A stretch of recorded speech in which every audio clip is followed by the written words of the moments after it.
දැන් මතක තියාගන්න බුදුහාඳුරන්ගේ දර්ශනය හරි වෙනස් ඈ. බුදුහාඳුරෝ කියලා තියෙන්නේ කඹරලා මැරෙන්න කියලා නෙවෙයි. ගොඩක් අය අද ලෝකේ තමන් හම්බ කරන සල්ලි වලින් මං හිතන්නේ 120ක්වත් පරිභෝජනයට අරන් මැරෙන්නේ නැහැ. මැරිලා යන්නේ ගොඩක් අය කොහොමද ජීවත් වෙන්න උත්සාහ කරලා. ජීවත් වෙලා නෙමෙයි. ඔයත්ත් එහෙමද දන්නේ? කඹරනවා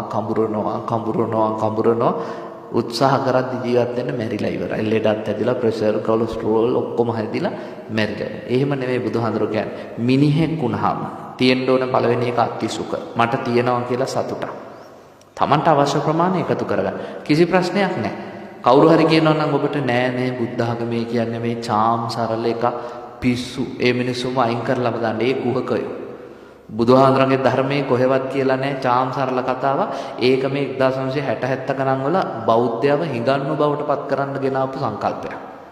බුද්ධ ආගමේ ඉඳලා තියෙන්නෙම සල්ලිකාරයෝ. බුද්ධ ආගමේ ඉඳලා තියෙන්නෙම සතුටින් ඉන්න මිනිස්සු. බුද්ධ ආගම කියන්නේ ශාස්ත්‍රීය මිනිසුන්ගේ ආගම. හිඟන්නන්ගේ ආගම නෙවෙයි. බුදුහාඳුර කොහොමද මිනිස්සුන්ට සල්ලි හම්බ කරන්න කිව්වේ? මේ මතක තියාගන්න තරුණ ළමයි. බුදුහාඳුරෝ කියනවා වම්මිකෝ වූපචීයති. වේයා තුඹස බඳිනවා වගේ සල්ලි හොයපල්ලා. කොහොමද වේයා තුඹස බඳින්නේ? පොඩි මැටි ගුලි ගෙනල්ලා මහ විශාල තුඹසක් බුදුහාඳුරුත් කියන පොඩ හම්බ කරාට කමන්නේ හොඳ සල්ලිකාරයෙක් වෙයලා. ධනස්කන්ධේ කුර්මක්කාරය.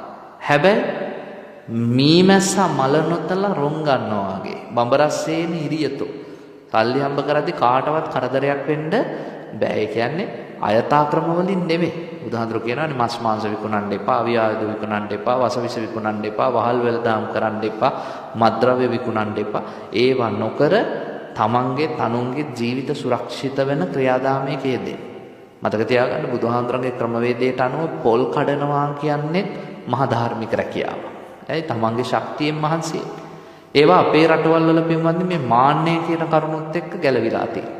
අපේ රටවල් වල පොඩි රස්සාවල් කරද්දී එමනසම ප්‍රතික්ෂේප කරනවානේ. දැන් මට ඊයේ හම්බුණා දුවේ මම මේ සුපර් මාකට් එකකට බඩු ටිකක් ගන්න ගිය වෙලාවක අපේ ප්‍රසාද් අයියට මම රැත් කිව්වා මම කැසිකිලියකට ගොඩ වුණා. එළියට ආපුවම එකපාරට සායනහංශ තෙරුවන් සරණයි කියලා වැන්දා. මං ඇහුවා මොකද කරන්නේ කියලා. එයා ක්ලීනින්. ඒ පාර මං කව ලංකාවේ ඔව් කිව්වා. ඒ පාර කව කොළඹ ඉන්නේ කියලා. ඉතින් මෙහෙ ඉගෙන ගන්නවා කිව්වා. ඒ අතරතුර මේ පාර්ට් ටයිම් වැඩ කරනවා කිව්වා. අභිමානේ නේද බුදුරජාණන් වහන්සේ දේශනා කරන තමන්ගේ ශක්තියෙන් හම්බ කරන්නේ. අපේ ලංකාවේ වුණා කරොත් කියනවා අපෝ ඒගොල්ලෝ මේවනේ කරන්නේ කියලා. මිනිස්සු කොච්චර ආකල්පයෙන් පල්ලෙහාද ඉන්නේ. නේද?